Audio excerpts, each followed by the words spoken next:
Do you know the exciting story of the early black preachers in America? Names like John Morant, George Liele, Lot Carey, who ministered amongst the Indians and even went to Jamaica and Nova Scotia and Sierra Leone. Now, one of the first black preachers in America was John Morant.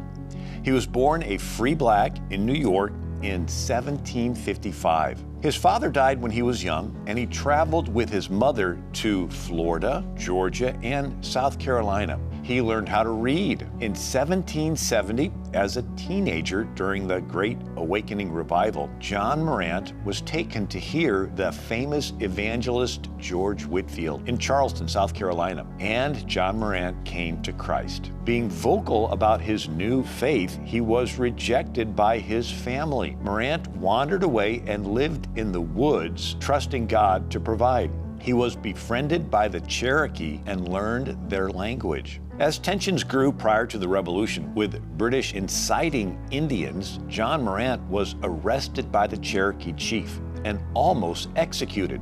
Providentially, he preached to the chief, who converted and gave him complete permission to proclaim the gospel among the entire tribe. John Morant also preached to the Creek Indians, the Catawba, and the Hoosaw tribes. When the Revolution broke out, he was impressed into the British Navy and taken to England, where he preached for years. Later, John Morant returned to preach the gospel in Nova Scotia to, quote, a great number of Indians and white people at Green Harbor near Newfoundland. Another early black preacher in America was George Liele. In 1750, George Liele was born a slave in Virginia, and he was taken to Georgia in 1752. When he was 23 years old, he heard a Baptist preacher, Reverend Matthew Moore, and George Liele converted. So George Liele attended Buckhead Creek Baptist Church with his master, Henry Sharp, who was a deacon.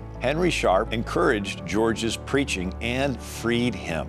Liele gained a following, and he organized the Congregation of Silver Bluff Baptist Church in Beach Island, South Carolina in 1773. This is considered one of the first black congregations in America. When the Revolutionary War threatened, George Liele and members of his congregation moved from South Carolina to Savannah, Georgia, where they met in Jonathan Bryan's barn. One of Jonathan Bryan's slaves was Andrew Bryan. He converted, and Jonathan Bryan freed Andrew, and he became the pastor of the congregation, which took the name First Bryan Baptist Church. It was one of the first black churches in North America. By 1802, the congregation had grown to 700 members and changed its name to First African Baptist Church. Another of George Liele's converts was David George. In the year 1778, when the British captured Savannah, Georgia during the Revolutionary War, David George went with the British to Nova Scotia, where he founded a black Baptist church. Then, in the year 1792, he went with the British to Freetown, Sierra Leone, and started another black Baptist church. Another very important person is Lot Carey. Now, Lot Carey was born a slave in the year 1780 near Richmond, Virginia.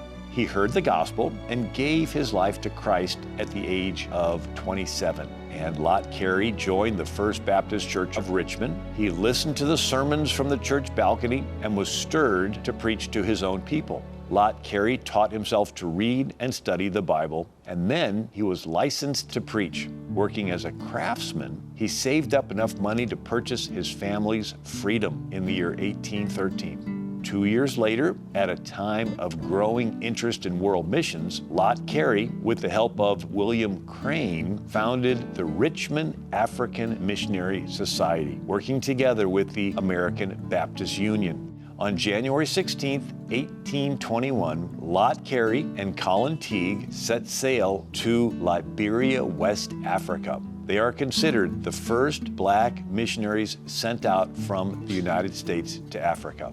Lot Carey established the First Baptist Church in Liberia, called the Providence Baptist Church of Monrovia. Carey set up schools and founded the Monrovia Baptist Missionary Society to evangelize local tribes, and he actually served as Liberia's governor in the year 1828. Thank you so much for watching Faith in History. God bless you.